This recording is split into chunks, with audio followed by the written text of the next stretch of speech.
So let's recap our recurrence for the case where xi equals yj. The last characters are the same in the two prefixes. Here we have three possibilities, and we're going to take the best of the three, therefore we take the max. We have L of I minus 1j, which corresponds to dropping xi, L of I j minus 1, which corresponds to dropping yj, or we include xi, yj, the common character, at the end, and we get a plus 1 for that, and then we take the optimal solution to this smaller subproblem, L of I minus 1, j minus 1. And we take the max of these three. Some of you may have noticed that, in fact, the recurrence in this case can be simplified even further. We only need to consider the last case, where we append on xi, yj, the common character, onto the end. Let me give you some brief intuition about why that's the case.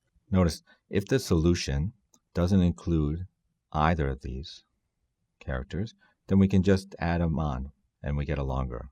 So therefore, it wasn't optimal length. So it's got to include either xi or yj. Now, it may be the case that xi is matched with some earlier occurrence of that character. In this case, it's y1.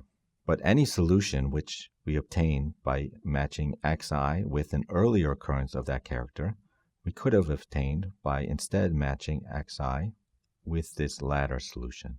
Any subsequence which occurs in that smaller prefix of y also is a subsequence in this larger prefix of y.